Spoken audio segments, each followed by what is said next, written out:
Hammerfest Day 3, I do believe. Yeah, it is Day 3. And I'm joined with Xavier. Yep. And Ben. Yep. At Widdow. How are you doing? Very well. Excellent. Yep. When did you arrive? We got here pretty early on the Thursday before the band started. Drove over from Wigan after Bolton the night before, which is good. So we're pretty well rested, man. We haven't, apart from Jules, who had double duties with double duties with Tiger Tails, who played on the Thursday. We've just been resting and watching bands, and enjoying ourselves, eating bangers and mash, and just hanging around and getting in photos with Brad Gillis. So just normal stuff, really. You guys take to the stage in a couple of hours. Yeah. Looking forward to it? Yeah, a bit nervous. Yeah. Big stage, a lot of great bands up there. So, but yeah, we're excited. Yeah, it's exciting, very exciting. It's always a bit of a fraught experience with this in a festival situation with sound checking and getting sort of your on stage thing happening, your levels and stuff. But it is fly by the seat of the pants. And that kind of adds to it too. You just got to roll with it and everyone's in the same boat pretty much, except for the headliners. No, just a line check and off the diving board. I'm behind a curtain still. All that sort of stuff, and yeah, it's good. Excellent. Fun. So as I said, where you've been there since you had obviously a chance to see the stage. When you first saw it, what were you like? Oh my god. Yeah, I was a little bit taken aback. I mean, we've been in the one across from it, the smaller one, the night before, and I actually thought that was it. And I was like, okay, this is all right. We've done Rock City before, and we did Heat Festival at Rock City in Ludwigsburg. Yeah. So I was like, oh, okay, that was bigger. Then we went into there, and I was like, okay. All right, we have a venue similar in dimensions and sort of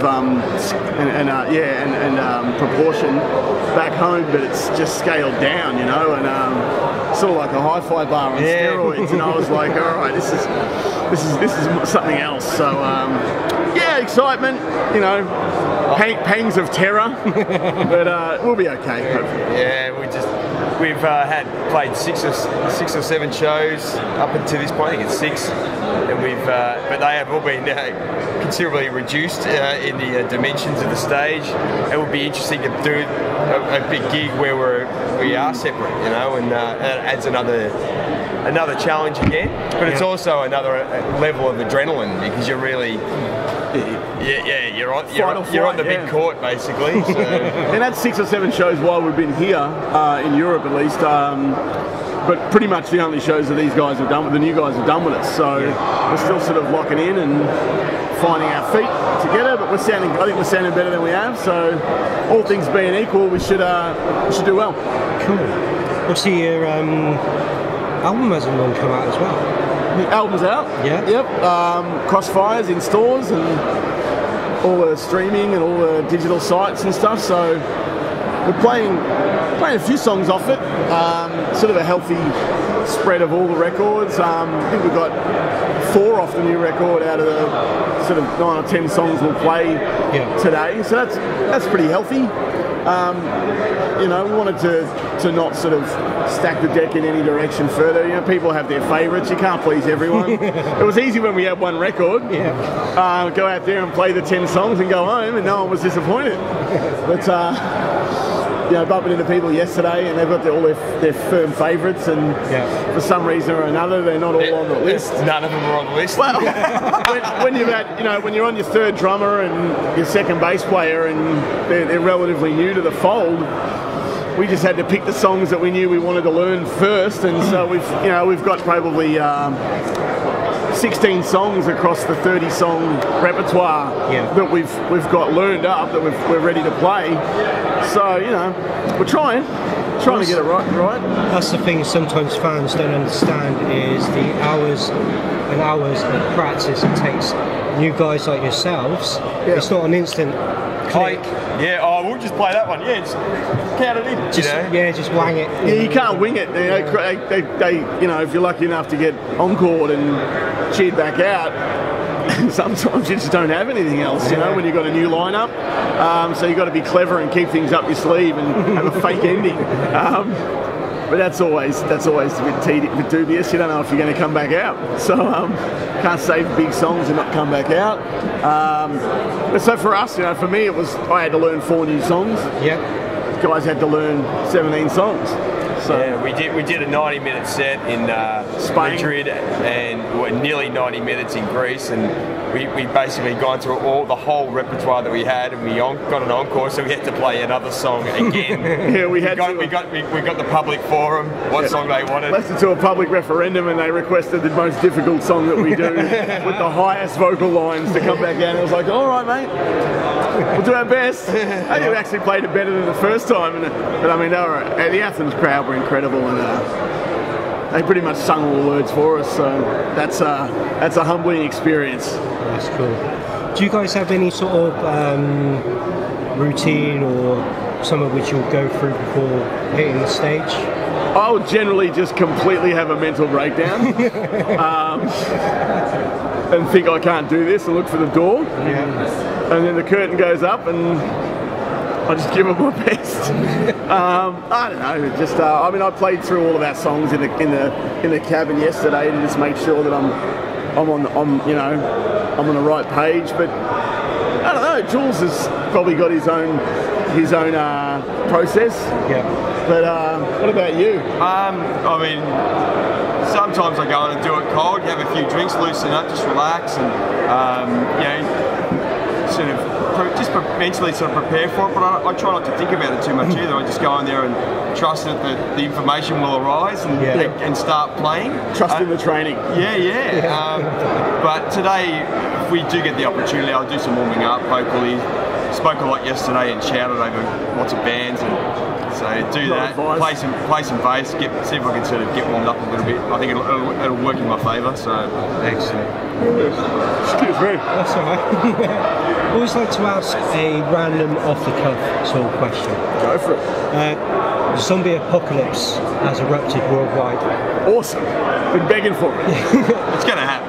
Which one of your band members would die first, and who would be the survivor? I reckon Tenny.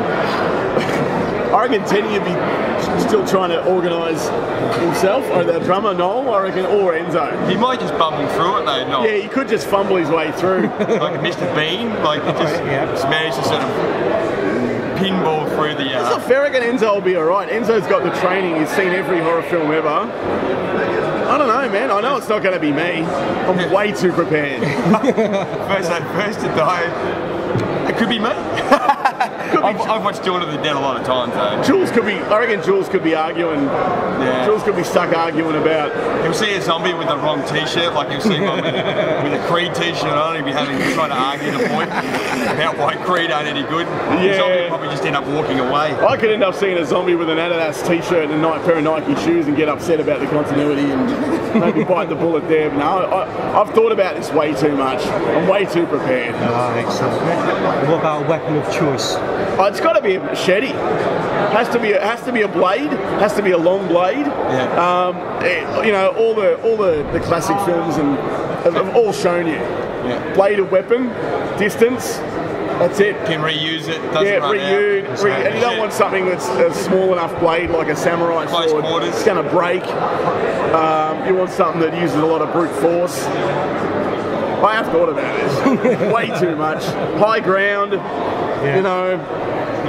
lot of fuel. Supplies. The zombie bunker already built. Oh yeah. Come and get them. Yeah, I've got a bunker. I feel like I'm going to get trapped in there. Yeah.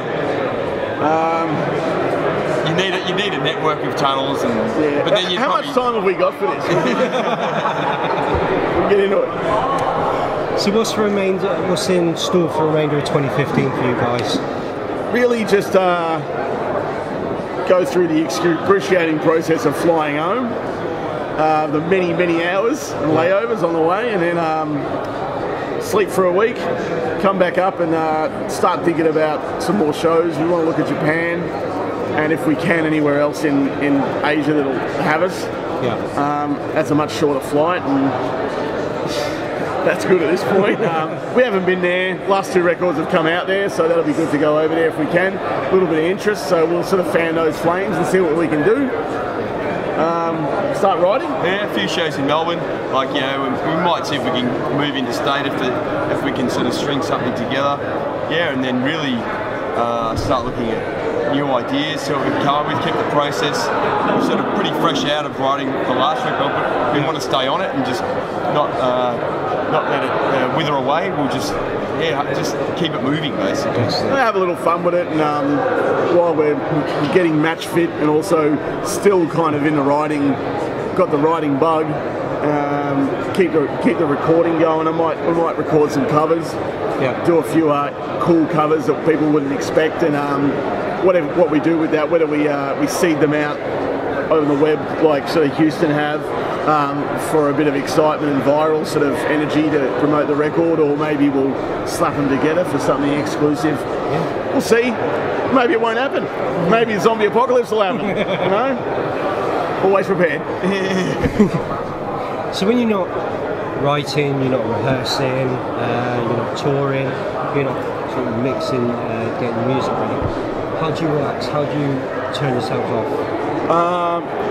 Like I do a whole bunch of other music, so I have a little studio, and that's where we did the latest record, so I'll be there working on my other projects, which are completely different. And in order to not poison the well, find them if you can. Not going to help you out. Challenge accepted. Doing those. I DJ for a living, so that's always. I'm not have a lot of spare time really, but when I do get spare time, it's I don't know, just spend time with my wife and my pets, and beat the living crap out of people in Street Fighter 4. Challenges out there, folks. What about you? I mean, I play in a few other different bands. Do that, and then just to kind of wind down. I just like to read, watch good movies, you know, and just hang out with my girlfriend and enjoy the sun when I can. Do a bit of exercise where possible. Yeah, take care of myself. Long walks on the beach. Long walks on the beach. Hang gliding. Log fire. Bear rug. You know, that kind of thing. Some cognac. Maybe a cake or something. Well, cake. Rock and roll and cake. The two most important ingredients. Cake, yeah. Well, they're right up there, I think. Probably just down from air and water. You've got those, the hierarchy of needs. You know, there they are. So I'm figuring in your zombie apocalypse, there's a pallet of cake. Exactly. Squared away. Yeah, like a container, long 40-foot container. Yeah, long life cake. It's a mythical container that all the survivors are walking towards. Well, that's why they walk towards the Twinkie factory in that's the last holdout. Apparently, because they last forever. In Natick in the United States, where the Twinkie factory, where Twinkies came from, they're gone now, aren't they? Twinkies are no more. They're gone. Really? Yeah, they're gone. It's gone bust. They've stopped making Twinkies. So I reckon there are a few doomsday preppers that have still got a bunch underground. Squared away. Yeah, not even refrigerated. They just last forever. What the hell do they put in that cream to last forever? I don't know. That's probably what's going to start the zombie apocalypse. It'll mutate. It'll mutate. Twinkie filling. It'll mutate. Well, guys, thank you so much for taking the time out. You're welcome. Thank you for the enjoy the time when you're on the stage as well. Thank you. We will.